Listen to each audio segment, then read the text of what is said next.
Friends, we might make a start. Okay, thank you everybody.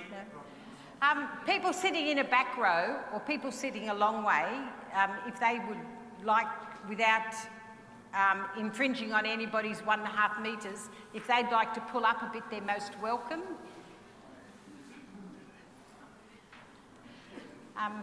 Throughout this session, we will be relying on the text in this document. So if you haven't had a chance yet to buy the document, it's $10, or sit beside somebody who has one. Now would be a good time to get it, because even our first prayer comes from our document. So, I'm Tony Downs. I'm one of the many members of the Social Justice Group who are putting on this presentation, and each week we'll have a different leader, and I'm leading tonight. And I'm going to ask Mary Ball to acknowledge country. No, they're not. As a parish, let us acknowledge that the Creole people of the Darawal Nation are the traditional custodians who have walked upon and cared for this land for thousands of years. We acknowledge their continued deep spiritual attachment and relationship to their country, and seek to learn more about how to walk lightly and use wisely the natural resources and diverse animal life that Mother Earth nourishes. We commit ourselves in prayer and action to the ongoing journey of reconciliation and care for our common home. So Lent is a time of preparation for Easter and the celebration of the Paschal Mystery. During this time of fasting and renewal, we invite you to embark on a journey of ecological conversion, as described by Pope Francis in the Encyclical, through reflection, repentance and renewal. Together let us pray the Canticle of Creation, which is on the inside page of the book. So, second page, inside.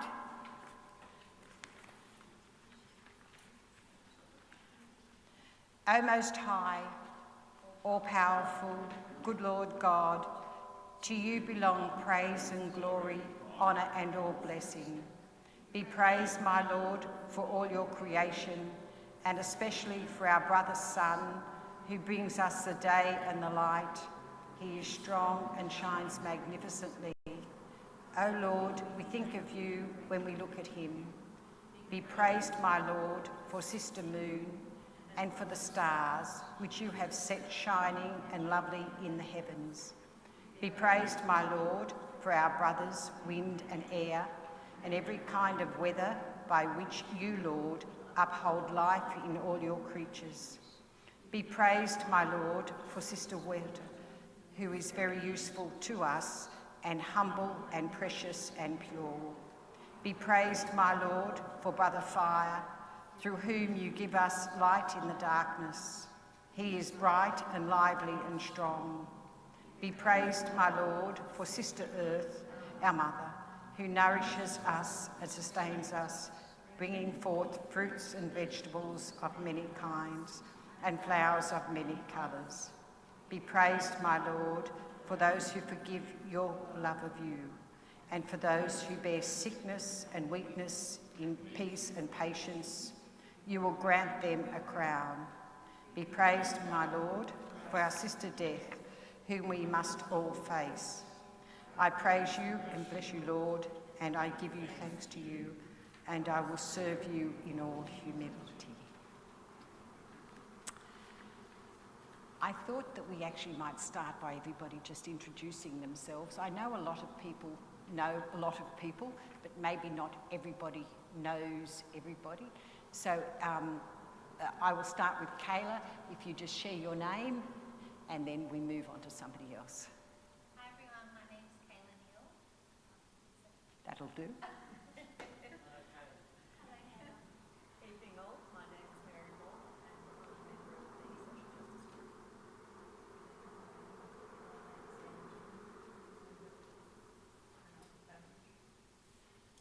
Hi everyone, my name is John. Yes. I'm John, and yes. Go.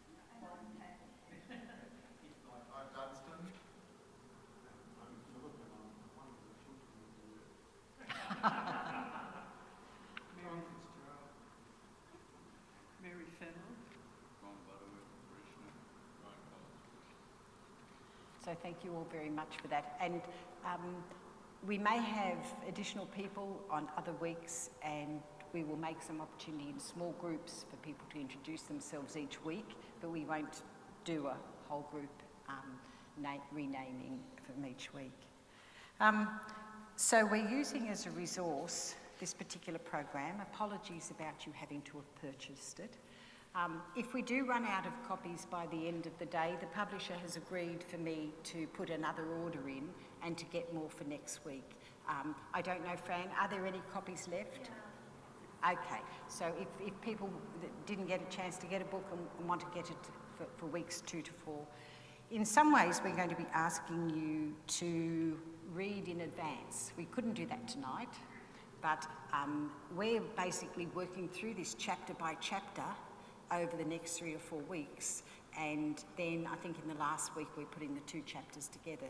So if you get a chance, you're welcome to read chapter 2, and that's the chapter that Frank will draw on next week, and similarly chapter 3 when Chris leads week 3, and so on. The book was developed by for Australia by some eminent Catholic educators, and it gives a commentary and asks some questions which we'll draw on today. While we as a parish are undertaking this program, there's a Catholic movement called the Global Catholic Climate Movement that was formed in response to the 5th anniversary of the Laudato Si encyclical. It has a website, and one of the things that it has on its website is a Lenten calendar, which for each week poses a real challenge around fasting, and for each day gives you something to reflect on. So again, if you're looking for some form of meditation over the period of Lent, and or some forms of action, and some of these are a bit too much for me, but there's other ones in here I think I can do, and you can bring a mindset to it that says, oh, well, that's a bit over the top, but, you know, I could do this and that. And it's very interesting that in week 1, or they're calling it week 2, the fasting is on buying things and on consumerism. And so it'll be interesting at the end of the week, at the end of tonight's session, whether you might reflect on that, because I'm steering some of the discussion towards that, as Pope Francis does in chapter 1. But that's on the website. You don't need to print it off. It's there. The website's a bit confusing. It's huge. It's a single page, and you've got to scroll down, but there's just amazing resources. And it's an international movement. It looks as if it's particularly young people, and they're trying to carry on the work of Pope Francis through the encyclical. So it's called the Global Catholic Climate Movement. And if you type that into Bing, I was going to say Google, but I don't know whether I'm allowed to say Google anymore. If you type that into any search engine, it'll come up, right? Small thanks, the Global Catholic Climate Movement. Right, and I'm happy to pass that around if people want to write it down, write the details.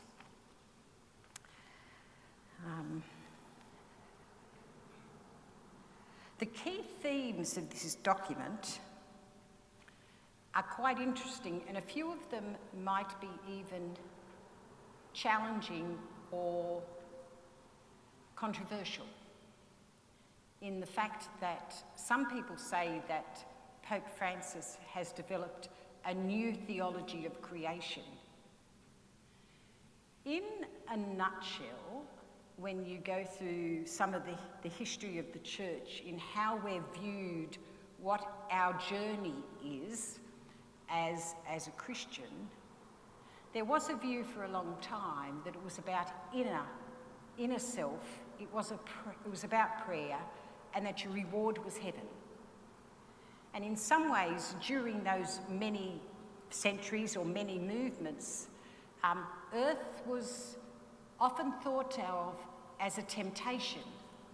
It was not acknowledged for its beauty, nor was it acknowledged that we had a responsibility to care for earth. And one of the key messages that Pope Francis is putting forward is that all of creation, and I'll come back to the all of creation has value because it's formed in the image of God, not just us. Now, that might blow some people's minds, and we could, if we had 4 theologians in the room, they could even possibly have a debate. But one of the things Pope Francis is pushing is that all of creation. Another way of thinking about it is quite often the church's teaching positions us humans as having dominion over the earth.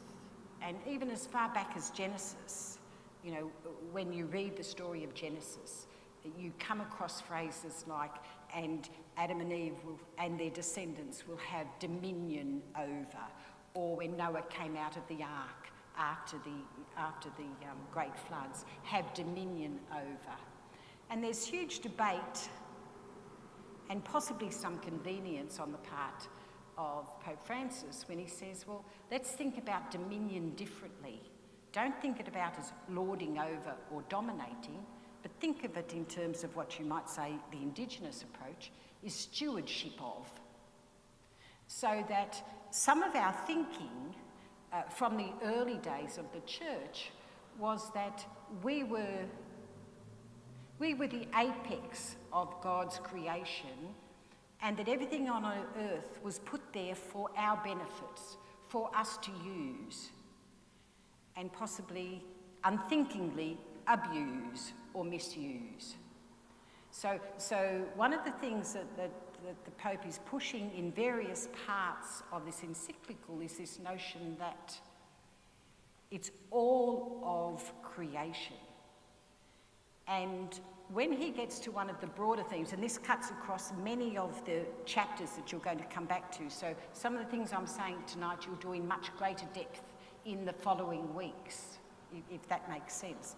But one of the things he's saying is when we consume, if our consumption puts at risk any other creatures of creation or any other aspect of creation, if we deplete the natural resources, if we pollute the oceans, if we destroy species, if we abandon the poor who live on the coast of Bangladesh in terms of how we consume, and you might connect that to temperature rising, you might connect that to sea rising, and you might connect that to the flooding of the coastal plains of Bangladesh.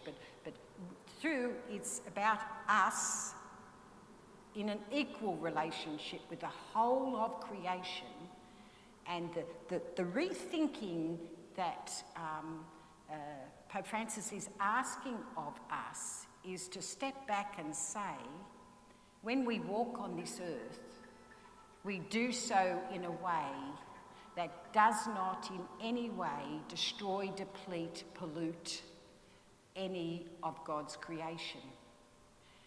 At an extreme level, a couple of commentators have gone so far as to say that one of the commandments is thou shalt not kill. And one of the questions we might ask ourselves is when we consume or use, are we killing? Right? So, again, for example, if we are complicit in releasing all of the variety of carbon and other greenhouse gases into the community, and that creates severe drought in the Sahara, and the drought in the Sahara creates the need for many of the people that live in that Sahara to become refugees from their own land, or to follow the animals into other places, and that drought leads to the death or almost the genocide of a whole race. Are we complicit in that? Now, I struggle with that one, but I'm just throwing it out there, that one of the commentators goes as far as to say that you know, is that, and I'm struggling to make the connection, but I think it was really interesting. It made me go, you know, and think a bit about that. This whole notion of a new creation theology and this notion of being less human-centric and thinking about both natural resources and the biology of the world, whether it be the plants and the animals.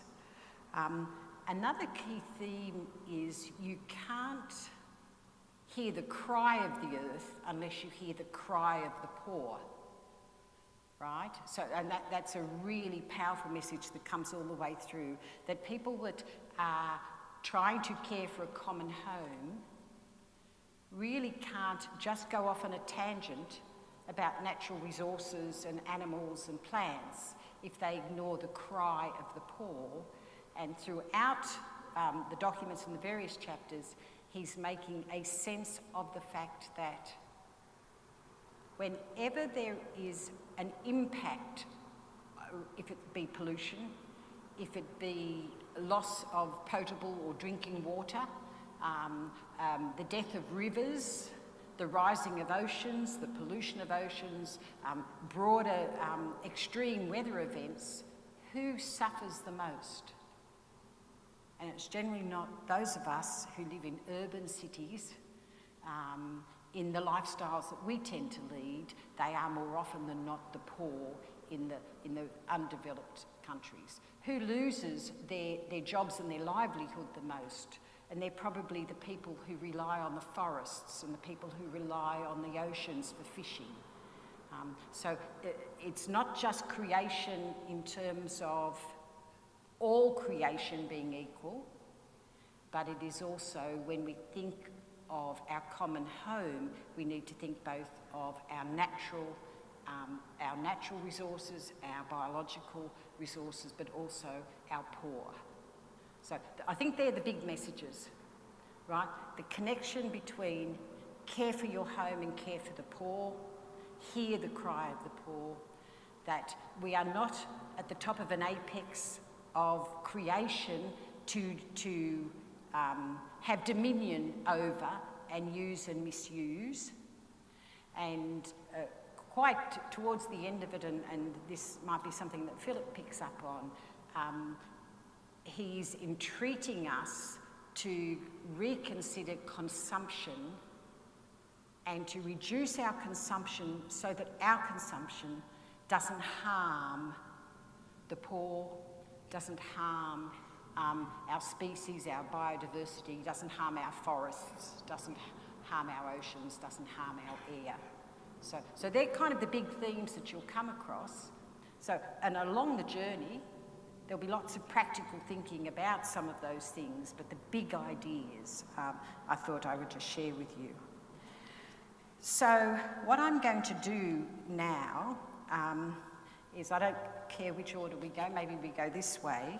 I've identified in this booklet, in each of the little squares that are orange, there is a paragraph that's been lifted out of the encyclical. So where you see paragraphs with numbers, they're actually the numbers of what they call in the encyclical articles. I call them paragraphs. They're pulling paragraphs directly out of the encyclical. Now, there's not the whole 600 in here. There's a selection. That's the good news for the people who can go home and do homework. And I've selected out of the first chapter about 15 of those, and I'm just going to ask, I'm going to name a paragraph 2.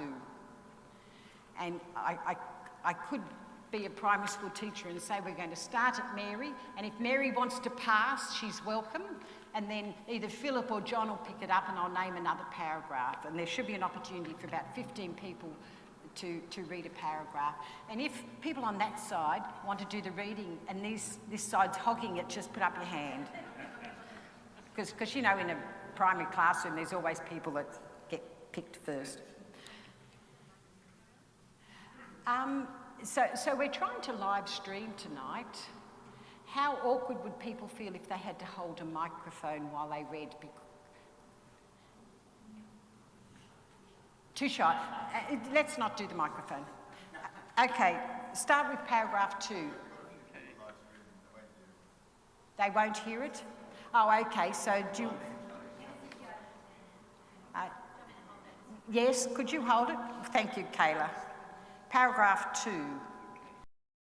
Mary, once the microphone's there. Indeed, the earth, which is our common home, cries out to us in pain because we have hurt her by how we've used and abused her. We have grown to believe that we're the lords and masters of everything and can plunder the earth however we wish.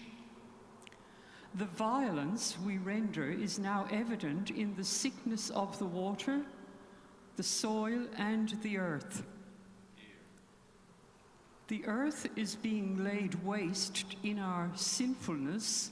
We have forgotten that we are made from the dust and of this very earth ourselves. Paragraph 4, whoever wants to pick up the journey. I stand in a long line of popes and other church leaders throughout the world who have spoken about this. Blessed Pope Paul VI in 1971 called attention to the ecological catastrophe that threatened to turn against the human family, depriving people of food and homes. Pope St. John Paul II called for a global ecological conversion. We humans exploit our natural environment, he said, wildly consuming as much as we can. A true conversion, he taught, would lead to an authentic human ecology. God has entrusted the world to us, and we must steer all development towards the human person, not merely towards financial gain. Number 11.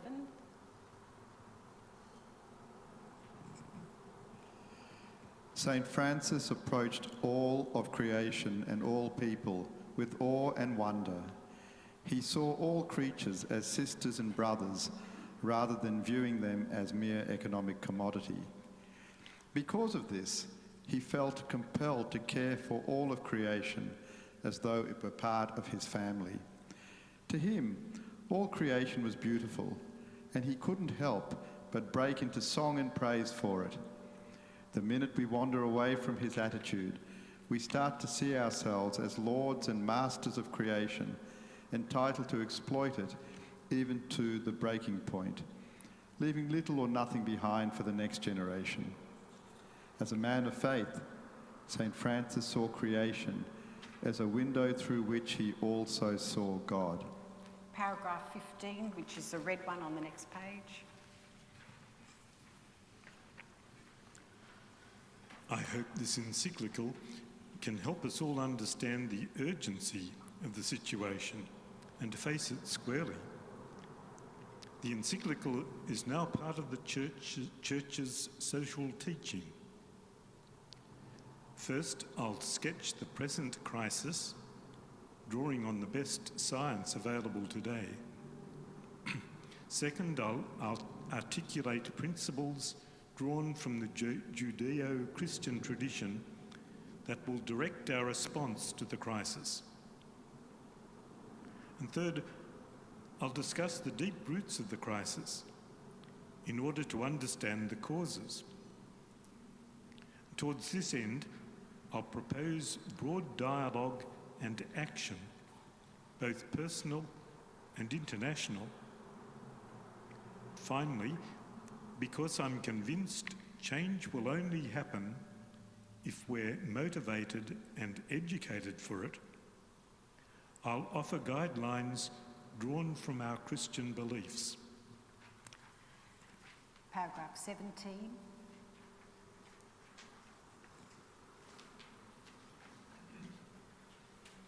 Instead of beginning with theology or philosophy, I want to sketch a picture of what is happening on our common home, the earth.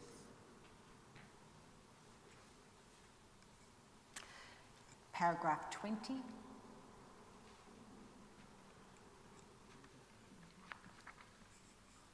Pollution is part of daily life for many people. Breathing in pollutants causes a host of health issues, especially among the poor who cannot escape it. Technology cannot solve the problem. Technology cannot solve the problem. Paragraph 21. You want to...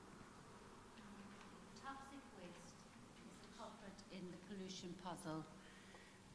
We pile it everywhere, but it's making the earth, which is our home, into an immense pile of filth. Once beautiful landscapes are now littered with rubbish. Paragraph 22. We live in a throwaway culture in which we think nothing of using a carton or other item once and then disposing of it. Paper, which is easily recycled, is often used once. For example, the dialogue to which I'm calling us as a human family could deal with this by creating a circular model of production in which everything is used and reused. We engage in moderate consumption and we guard the non-renewable resources. Over the page, paragraph 23.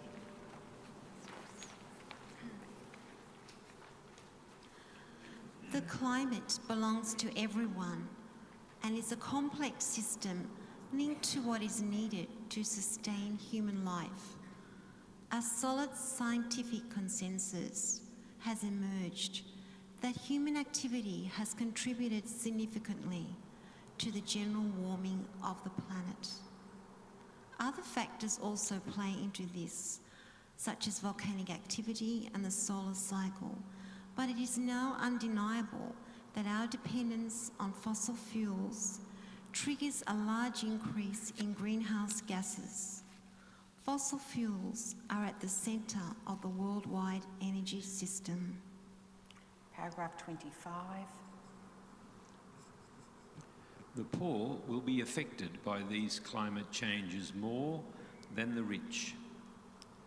Nearly 2/3 of all people on Earth live along the coastlines. These changes adversely affect farming, fishing, and forestry, the means of the livelihood of most poor people on Earth. The poor are forced to follow the migrations of animals and move away as deserts expand. They must leave behind their homes and live with even greater insecurity. How can we be indifferent to them? Paragraph 32. Yes, 32. The plundering of Earth's resources happens The plundering of Earth's resources happens because developers are short-sighted. The loss of woodlands and waterways reduce biodiversity. Species are being lost at an alarming rate. We can't think of the loss of these species as indifference. We do not have the right to destroy them. Paragraph 35. We crowd out many species and ruin their habitat by building highways, damming water sources, and tearing down forests. As a human family, we must pay close attention to these losses because they are an essential part of the balance of life on Earth. Paragraph 40. The oceans are of immense importance to human life. but like other natural environments, are terribly threatened. Paragraph 48.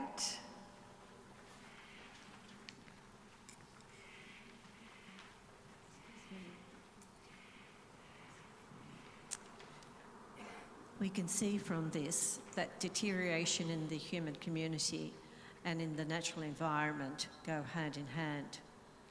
When water runs short, the poor who depend on bottled water cannot afford it. When the seas are ruined, coastal fishing villages suffer.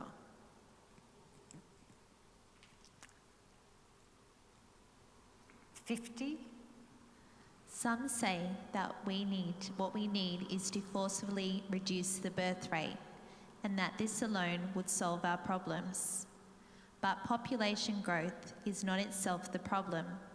Extreme consumerism is.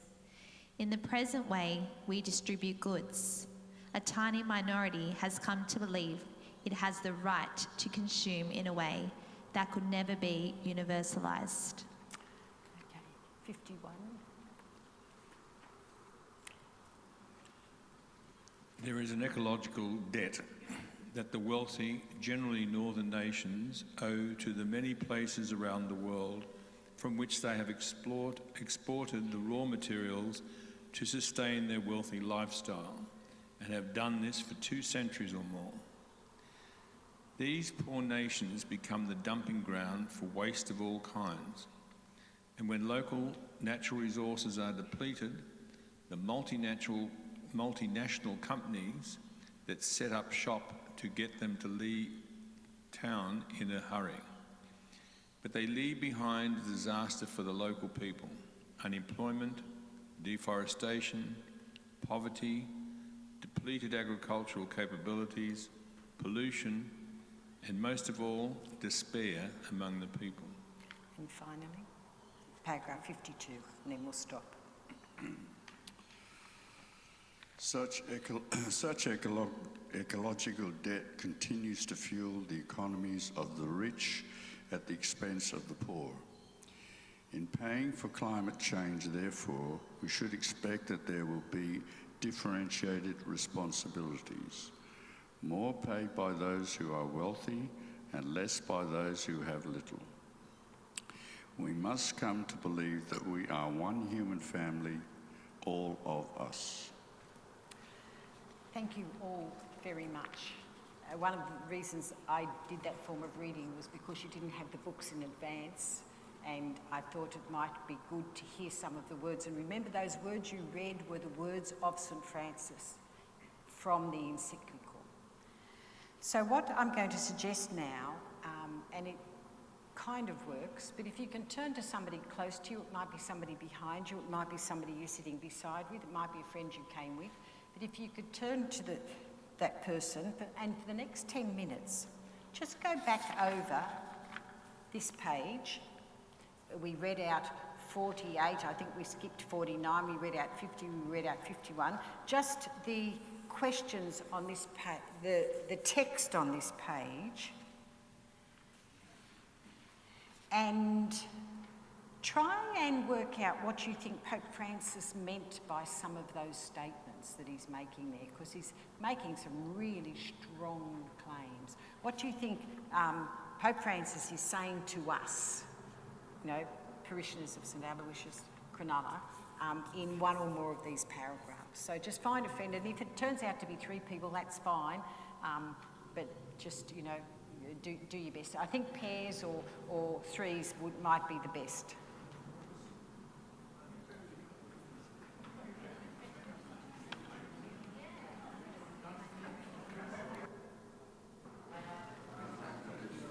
Friends, we might bring those small groups to a close. I'm conscious of getting you out the door by 8:15 as publicised, as promised.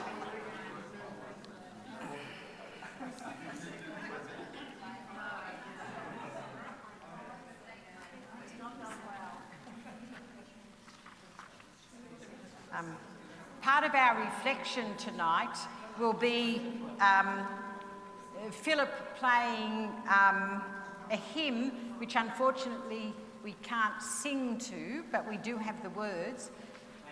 We did agree with Father James that we could all hum along, and that humming will do. Yes. While we're waiting for Philip to set up, does anyone just want to say anything spontaneously from their group about something that they thought they heard or said that was really triggered some thinking in their own mind?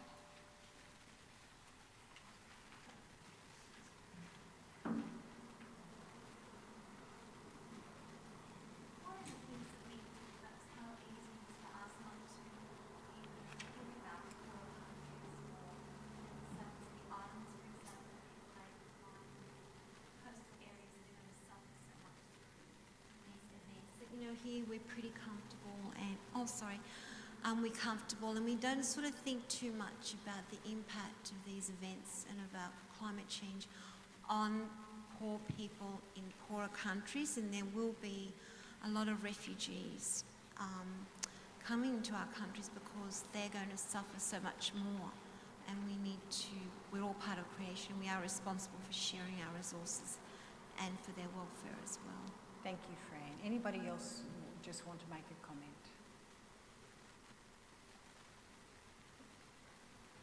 I think in this group here, we were a little bit concerned about consumerism in as much as that we like to buy the very cheapest of things if we can. We talked about Bangladesh and the manufacture of clothing. We're concerned that if we turned away from that, we'd probably have to buy from another third world country.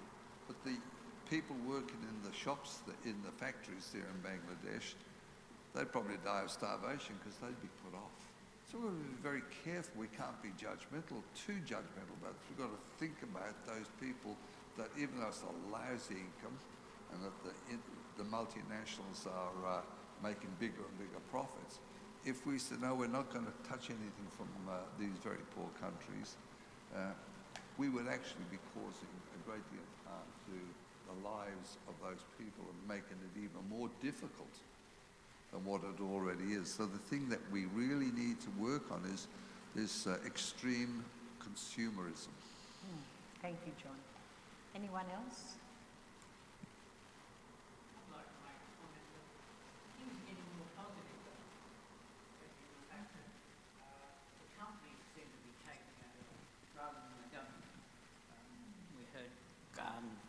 Amatil Coca-Cola, they're trying to reduce all their, they're going to be self-sufficient for energy in 2025. Woolworths and Coles stopped plastic bags. That's something I didn't think would happen, and we've all adjusted quite well to it. But I think there's a lot of positive things coming too. Good.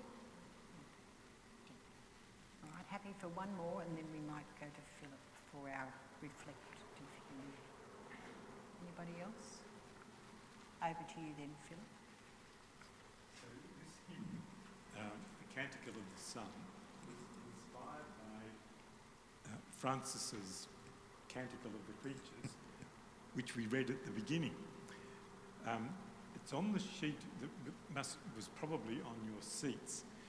You can either close your eyes and not read anything at all and listen, or you can read it. I'll sing just a couple of choruses and verses.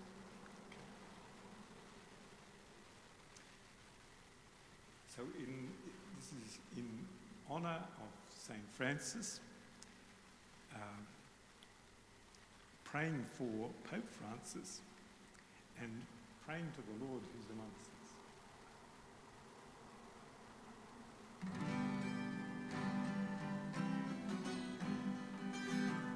The heavens are telling the glory of God, and whole creation is shouting for joy. Come dance in the forest, come play in the field, and sing to the glory of the Lord. Sing to the sun, the bringer of day, the carrier of light, the Lord in his rays, moon and the stars who light up the way unto your throne. The heavens are telling the glory of God, and whole creation is shouting for joy. Come dance in the forest, come play in the field, and sing, sing to the glory of the Lord. Praise to the wind that blows through the trees, the sea's mighty storms, the gentlest of breeze. They blow where they will, they blow where they please, to please the Lord. The heavens are telling the glory of God, and whole creation is shouting for joy. Come dance in the forest, come play in the fields, and sing, sing to the glory of the Lord.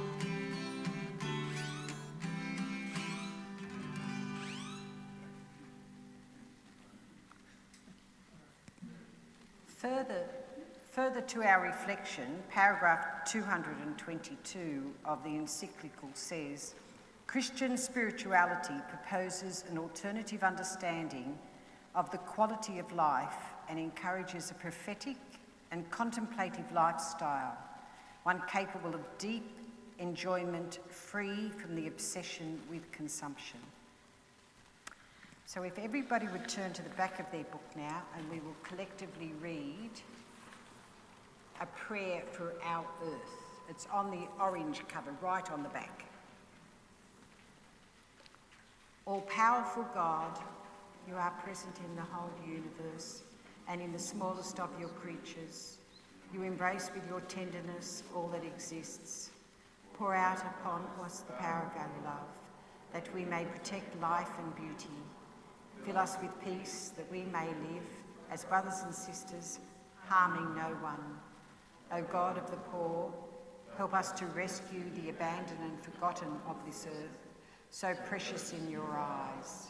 Bring healing to our lives, that we may protect the world and not prey on it, that we may sow beauty, not pollution and destruction. Touch the hearts of those who look only for gain at the expense of the poor and the earth. Teach us to discover the worth of each thing, to recognize that we are profoundly united with every creature. As we journey towards your infinite light, we thank you for being with us each day. Encourage us, we pray, in our struggle for justice and peace. On that note, just reminding you about the calendar, which you can find, Global Catholic Climate Movement, and I've been looking at week 2 starting this week, a buying fast. I wonder what that means, to fast of buying. My husband would probably give this interpretation every time a catalogue comes in the mail. At least one thing is ordered from that catalogue that we probably don't need. And interestingly, as you buy in that new form now online and through catalogues, the amount of packaging that comes into your home as something quite small is wrapped in bubble wrap, that is then wrapped in plastic, that is then put in a box, which is then in a bag. So that's one of my challenges for the week. Next week, the topic is chapter 2. If you've got time to read it, that would be great. Thank you for coming. You're going to be out the door 2 or 3 minutes early. Frank's big request is to remember to bring your book back. Okay, thank you all and good night, and thank you to those people on the screen.